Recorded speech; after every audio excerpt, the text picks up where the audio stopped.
সুপ্রিয় শিক্ষার্থীরা, কেমন আছো তোমরা? পরম করুণাময় অসীম দয়ালু সৃষ্টিকর্তাকে স্মরণ করে শুরু করছি আজকের ক্লাস। আর গুরুকুল অনলাইন লার্নিং নেটওয়ার্কের আজকের ক্লাসে সবাইকে স্বাগত জানাচ্ছি। আমি সমীর কুমার দাস। আজকের যে বিষয়টা নিয়ে তোমাদের সাথে কথা বলবো সেটি হচ্ছে ওয়েল্ডিং অ্যান্ড ফেব্রিকেশন ট্রেড 1 এর 8ম অধ্যায়, অর্থাৎ আর্ক ওয়েল্ডিং মেশিনের বৈশিষ্ট্য নিয়ে। চলো তাহলে আমরা মূল পাঠে যাই।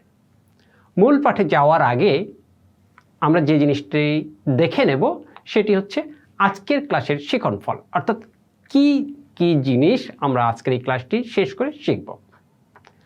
আর্ক ওয়েল্ডিং মেশিনের প্রকারভেদ বলতে পারবো, অর্থাৎ সারা পৃথিবীতে কত রকমের আর্ক ওয়েল্ডিং মেশিন আছে সেটি আমরা এই প্রকারভেদগুলো শিখে নেব আজকের এই ক্লাস শেষে। আর্ক ওয়েল্ডিং মেশিনের কার্যনীতি ব্যাখ্যা করতে পারবো, অর্থাৎ এই মেশিনগুলো কিভাবে কাজ করে, এর প্রিন্সিপাল কি, এই জিনিসগুলো আজকে শিখব।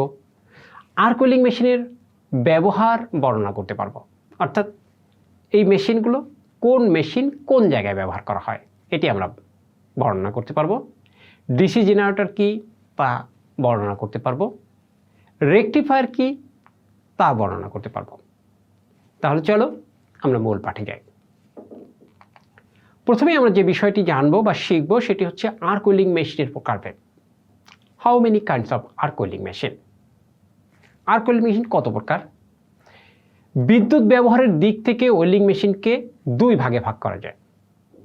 আমি আবার বলছি, বিদ্যুৎ ব্যবহারের দিক থেকে ওয়েল্ডিং মেশিনকে দুই ভাগে ভাগ করা যায়। Number 1, AC welding machine. প্রকৃতপক্ষে এটি একটা ট্রান্সফরমার। যেটা আমরা ওয়েল্ডিং মেশিন বলি, সেই ওয়েল্ডিং মেশিনটা কিন্তু প্রকৃতপক্ষে একটা ট্রান্সফরমার। এই ট্রান্সফরমার কি এই নিয়ে আমি তোমাদের সাথে কথা বলবো আজকের এই ক্লাসে। 2 নম্বরে যেটা রয়েছে সেটি হচ্ছে ডিসি ওয়েল্ডিং মেশিন, যেটা আসলে একটা ডিসি জেনারেটর, এর সাথে অনেক সময় রেকটিফায়ার যোগ হয়। তাহলে ওয়েল্ডিং মেশিনকে আমরা কয় ভাগে ভাগ করলাম? 2 ভাগে, এসি এবং ডিসি। আমি আবার বলছি, এসি এবং ডিসি। এখন তোমাদের কাছে যে প্রশ্ন আসে না যে এসিটা কি আর ডিসিটা কি? এটা একটা বিদ্যুৎ। বিদ্যুতের দুটো ধরন আছে। একটা হচ্ছে অল্টারনেটিং কারেন্ট, যেটা এভাবে তরঙ্গ আকৃতিতে যায়, যেটি এভাবে তরঙ্গ আকৃতিতে যায়। আরেকটি হচ্ছে ডিসি, অর্থাৎ ডিরেক্ট কারেন্ট, যেটা সোজা যায়। এই 2 ধরনের বিদ্যুৎ রয়েছে। তোমরা বলো তো, আমাদের ঘরে যে বাতি জ্বলে, অর্থাৎ যে লাইটগুলো জ্বলে, এটি কোন ধরনের বিদ্যুৎ? এসি বিদ্যুৎ। এসি বললে আর বিদ্যুৎ বলার দরকার নেই। এসি মানে অল্টারনেটিং কারেন্ট। এটি হচ্ছে অল্টারনেটিং কারেন্ট। অর্থাৎ এই আমরা যে মেইন লাইন থেকে যে বিদ্যুৎ পাই, যেটা আমাদের ঘরে বাতি জ্বলে, কম্পিউটার চালাই, টেলিভিশন চালাই, এই কারেন্টগুলো হচ্ছে এসি কারেন্ট। অর্থাৎ এসি মানে অল্টারনেটিং, সি এতে অল্টারনেটিং, সিতে কারেন্ট, অর্থাৎ এটি হচ্ছে এসি। এবারে ডিসি কোথায় পাবো? হ্যাঁ, ডিসিকে পাওয়া যাবে তো। ডিসি হচ্ছে ডিরেক্ট কারেন্ট। ব্যাটারি থেকে যে কারেন্টটা আমরা পাই, ব্যাটারি থেকে যে বিদ্যুৎটা আমরা পাই, সেটি হচ্ছে ডিসি। আমরা যদি সৌর বিদ্যুৎকেও ব্যবহার করি, সেটা ডিসি। ব্যাটারি দিয়ে আমরা যদি কখনো কোনো বিদ্যুৎ ব্যবহার করি, সেটি হচ্ছে ডিসি, অর্থাৎ ডিরেক্ট কারেন্ট। তাই মেশিন, আর্ক ওয়েল্ডিং মেশিনকেও তাইলে 2 ভাগে ভাগ করা গেল, একটা হলো এসি আর একটা হচ্ছে ডিসি। এবারে আমরা দেখি আর্ক ওয়েল্ডিং মেশিনের কার্যনীতি, এটা কিভাবে কাজ করে। Arc welding machine, AC welding machine আসলে একটি ট্রান্সফরমার। যে কথাটা তোমাদের একটু আগেই বলেছিলাম, যে এই মেশিনটাকে আমরা যেভাবে আর্ক ওয়েল্ডিং মেশিন হিসেবে ট্রিট করি, কিন্তু আসলে এটা প্রকৃতপক্ষে একটা ট্রান্সফরমার। ট্রান্সফরমার এমন একটি যন্ত্র যা ভোল্টেজকে কম বা বেশি করতে পারে। যে শ্রেণীর ট্রান্সফরমার ভোল্টেজ বেশি করে তাকে স্টেপ আপ ট্রান্সফরমার বলে, আবার যে শ্রেণীর ট্রান্সফরমার ভোল্টেজ কমায় তাকে স্টেপ ডাউন ট্রান্সফরমার বলে। তাহলে দেখো, আর্ক ওয়েল্ডিং মেশিনটা একটা ট্রান্সফরমার। এই ট্রান্সফরমারকে আবার 2 ভাগে ভাগ করা যায়, একটা হচ্ছে স্টেপ আপ, একটা হচ্ছে স্টেপ ডাউন।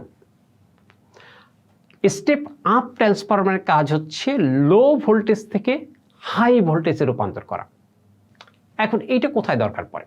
যদিও এটা আমাদের পাঠ্যসূচির মধ্যে নয়, তারপরও যেহেতু তোমরা এই বিষয়গুলো নিয়ে জানবে বা এই বিষয়গুলো নিয়ে কাজ করবে, সেক্ষেত্রে তোমাদের একটা সাধারণ নলেজ থাকা দরকার। তোমরা দেখবা যে তোমাদের শহরে একটা পাওয়ার স্টেশন আছে, ওখানে অনেক বড় বড় ট্রান্সফরমার রয়েছে। এইখানে যে ট্রান্সফরমারগুলো ব্যবহার করা হয় সেগুলো হচ্ছে স্টেপ আপ ট্রান্সফরমার, অর্থাৎ এখান থেকে ভোল্টেজ বাড়িয়ে মেইন লাইনে দিয়ে দেওয়া হয়। এই মেইন লাইন থেকে আমার ঘরে বিদ্যুৎ আসে এবং সেখান থেকে আমার বাতি জ্বলে। ওখানে যে ট্রান্সফরমারগুলো ওগুলো হচ্ছে স্টেপ আপ। আর ওয়েল্ডিংয়ের জন্য আমরা যে মেশিনটা ব্যবহার করি এই ট্রান্সফরমারটা হচ্ছে স্টেপ ডাউন, অর্থাৎ আমরা মূলত 220 ভোল্ট থেকে আমরা এই ভোল্টেজটাকে কমিয়ে নিয়ে আসি। ওহমের সূত্র অনুযায়ী I = V/R, অর্থাৎ ভোল্টেজ কমলে কারেন্ট বাড়ে, ভোল্টেজ কমলে কারেন্ট বাড়ে। অর্থাৎ এই সূত্র অনুযায়ী আমরা ভোল্টেজকে কমিয়ে কারেন্টকে বাড়ায় দেব। মূল কাজটা হচ্ছে ওয়েল্ডিং মেশিনের তাই। এটা একটা ট্রান্সফরমার, এটা স্টেপ ডাউন ট্রান্সফরমার, অর্থাৎ আমরা যে বেশি ভোল্টেজ থেকে ভোল্টেজটাকে কমায় নিয়ে আসি, সেখান থেকে কারেন্ট বাড়ে, সেই কারেন্টটাকে ব্যবহার করি। ওয়েল্ডিং মেশিনের কার্যনীতি, ওয়েল্ডিং কাজে যে ট্রান্সফরমারগুলো ব্যবহার করা হয় এর সবগুলো স্টেপ ডাউন ট্রান্সফরমার। আমি আগেও বলেছিলাম এখানে যে ট্রান্সফরমারগুলো ব্যবহার করা হয় সেটি হচ্ছে স্টেপ ডাউন ট্রান্সফরমার। ট্রান্সফরমার দুই প্রকার বলেছিলাম, step up, step down. Step আপের কাজ হচ্ছে ভোল্টেজ বাড়ানো, স্টেপ ডাউনের কাজ হচ্ছে ভোল্টেজ কমানো। ট্রান্সফরমারে দুই প্রকার কোর থাকে।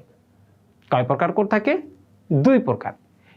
একটাকে বলা হয় প্রাইমারি কোর, আর একটাকে বলা হয় সেকেন্ডারি কোর। ট্রান্সফরমারের কোর ওঠানামা করার মাধ্যমে ভোল্টেজ কম বেশি করা যায়, অর্থাৎ ট্রান্সফরমারের কোরটাকে উপরে বা নিচে করে আমরা একটা হ্যান্ডেল থেকে ঘুরিয়ে এটাকে ভোল্টেজটাকে আমরা কম বেশি করতে পারি।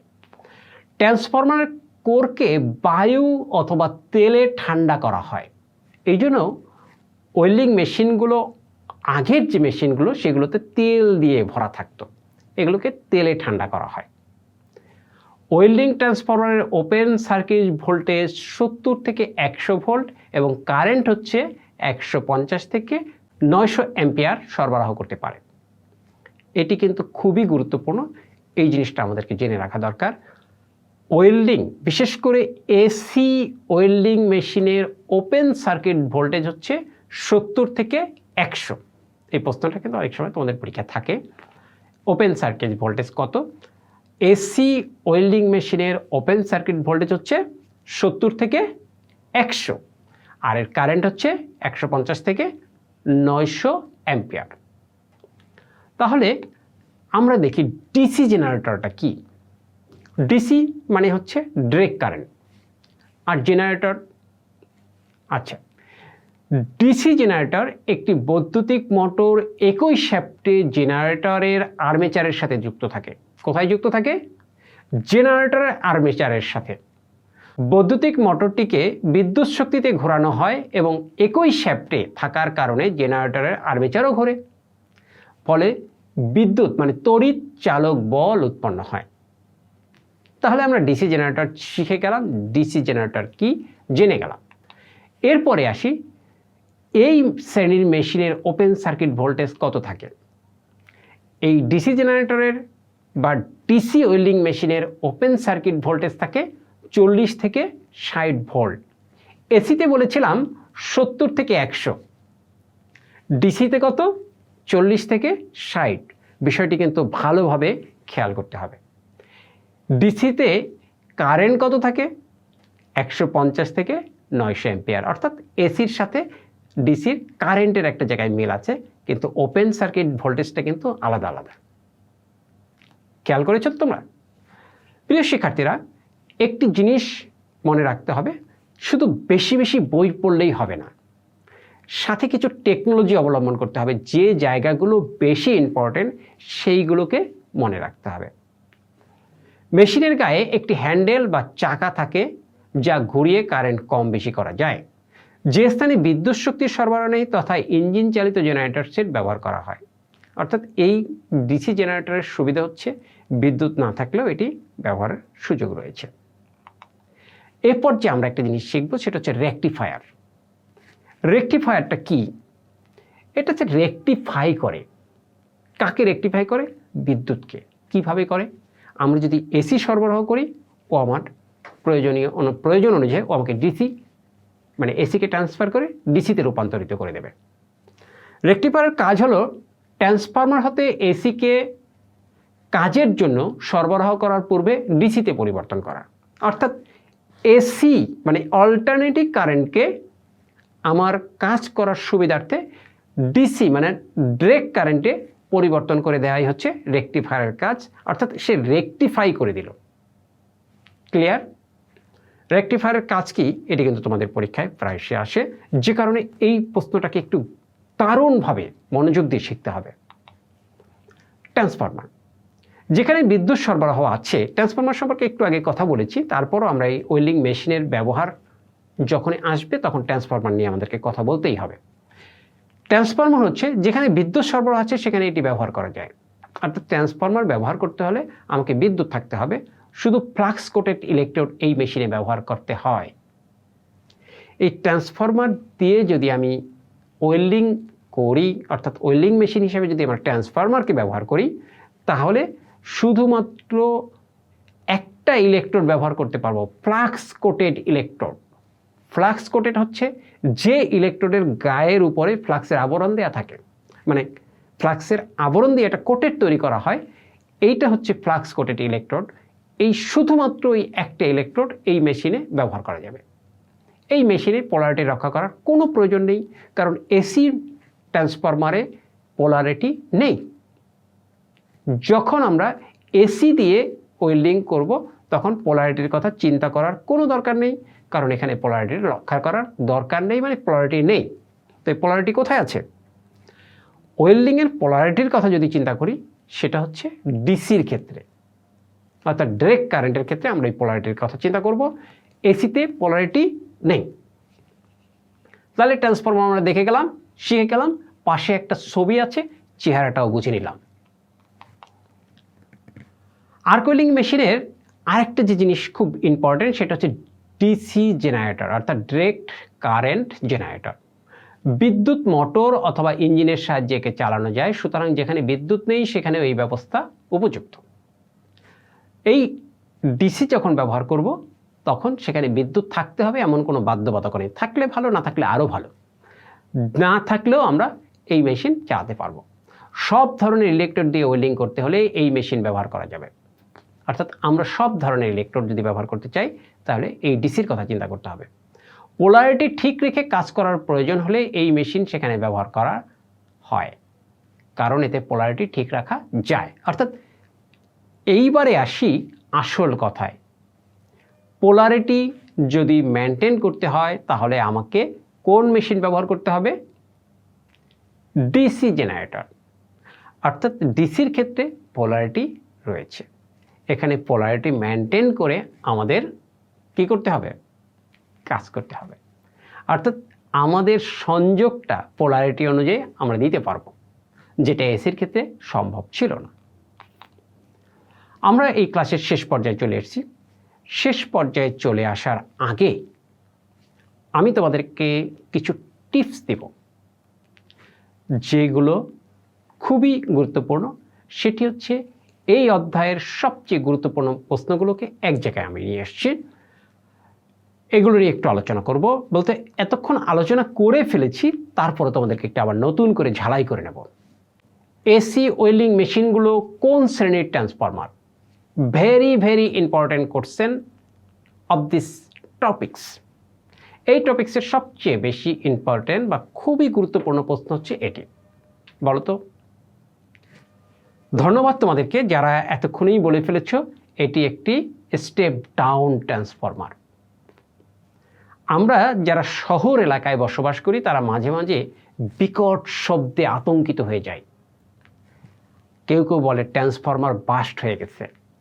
তার মানে ট্রান্সফরমারের সাথে আমরা এর আগেও পরিচিত ছিলাম, অর্থাৎ সেটি ছিল স্টেপ আপ, আর ওয়েল্ডিংয়ের জন্য যেটা ব্যবহার করি সেটা হচ্ছে স্টেপ ডাউন ট্রান্সফরমার।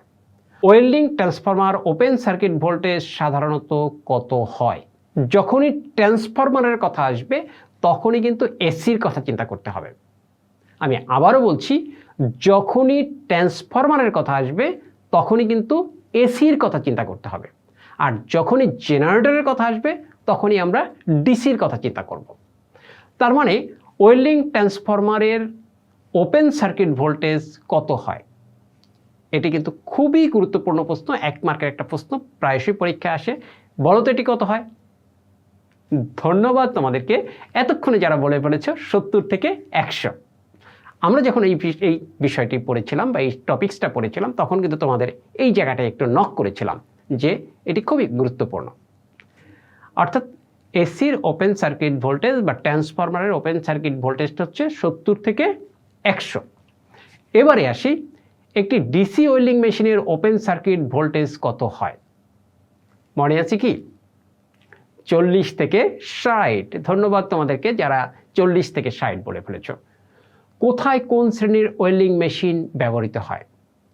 যখন আমরা পোলারিটির কথা চিন্তা করব তখন ডিসি মেশিনের কথা চিন্তা করব, যখন পোলারিটির দরকার পড়বে না সেখানে এসি মেশিনের কথা চিন্তা করব। এই বিষয়গুলো নিয়ে আমরা কথা বলেছি। রেকটিফায়ারের কাজ কি? আমরা এক কথা যদি বলি, রেকটিফায়ারের কাজ হচ্ছে রেকটিফাইড করা। কি রেকটিফাইড করবে? অর্থাৎ এসিকে ডিসিতে রূপান্তরিত করবে, অল্টারনেটিং কারেন্টকে ডিরেক্ট কারেন্টে পরিবর্তন করা হচ্ছে রেকটিফায়ারের কাজ। এই প্রশ্নগুলো যদি তোমরা একটু ভালো করে খেয়াল করো তাহলে এই অধ্যায় থেকে যে সকল প্রশ্ন আসবে সেগুলোর উত্তর তুমি সহজেই দিতে পারবে। আমরা চলে আসছি ক্লাসের সর্বশেষ প্রান্তে। এই সর্বশেষ প্রান্তে এসে আমরা এই ক্লাসটিকে একটু মূল্যায়ন করব, অর্থাৎ যে উদ্দেশ্য নিয়ে ক্লাসটি শুরু করেছিলাম সেই উদ্দেশ্যগুলো অর্জিত হলো কিনা। আর্ক ওয়েল্ডিং মেশিনের প্রকারভেদ বলতে পারবে কি? আমরা প্রথমেই শিখেছিলাম আর্ক ওয়েল্ডিং মেশিনের প্রকারভেদ 2 ভাগে ভাগ করে গেছিল। একটা হচ্ছে এসি আর একটা হচ্ছে ডিসি, অর্থাৎ অল্টারনেটিং কারেন্ট, আর একটা হচ্ছে ডিসি মানে ডিরেক্ট কারেন্ট। এরপরে আমরা যে জিনিসটা শিখেছি, আর্ক ওয়েল্ডিং মেশিনের কার্যনীতি ব্যাখ্যা করতে পারবে কি? আর্ক ওয়েল্ডিং মেশিন কীভাবে কাজ করে? আমরা খুব সহজ করে বলেছিলাম যে I = V/R, অর্থাৎ যদি কোনো কারণে আমরা ভোল্টেজকে লো করে দিই তাহলে কারেন্ট বেড়ে যাবে, ভোল্টেজ কমলে কারেন্ট বাড়বে। এই কার্যনীতিতেই মূলত আমরা একটা স্টেপ ডাউন ট্রান্সফরমারের মাধ্যমে ভোল্টেজকে কমিয়ে দিয়ে কারেন্টকে বাড়িয়ে দিয়ে তাপ বেশি উৎপন্ন করে আমরা কাজ করে থাকি। আর্ক ওয়েল্ডিং মেশিনের ব্যবহার বর্ণনা করতে পারবে কি? কোথায় কোন মেশিন ব্যবহার করতে হবে, কোথায় এসি ব্যবহার করতে হবে, কোথায় ডিসি ব্যবহার করতে হবে, কোনটায় পোলারিটি আছে কোনটায় পোলারিটি নেই, এই জিনিসগুলো নিয়ে আমরা কথা বলেছি। যদি এই জিনিসগুলো তোমরা খেয়াল করে থাকো তাহলে আমাদের উদ্দেশ্য সাধিত হয়েছে। ডিসি জেনারেটর কি ও রেকটিফায়ার কি তা বর্ণনা করতে পারবে কি? আমরা রেকটিফায়ার নিয়ে কথা বলেছি এবং ডিসি জেনারেটর নিয়ে কথা বলেছি। অর্থাৎ আমরা যে উদ্দেশ্য নিয়ে ক্লাসটি শুরু করেছিলাম আমার বিশ্বাস সেই উদ্দেশ্য সাধিত হয়েছে। এই পর্যায়ে তোমাদের জন্য রয়েছে ছোট্ট একটি বাড়ির কাজ, আর বাড়ির কাজটি করে তোমরা তোমাদের কাছে রেখে দিবে। আর্ক ওয়েল্ডিং মেশিনের কার্যনীতি ও ব্যবহার বর্ণনা করো। এখানে দুটো জিনিস, একটা হচ্ছে আর্ক ওয়েল্ডিং মেশিনের কার্যনীতি এবং আর্ক ওয়েল্ডিং মেশিনের ব্যবহার। এই দুটিই কিন্তু তোমাকে লিখতে হবে, কারণ এই দুটি খুবই ইম্পর্ট্যান্ট প্রশ্ন। সবাইকে ধন্যবাদ জানিয়ে শেষ করছি আজকের ক্লাস।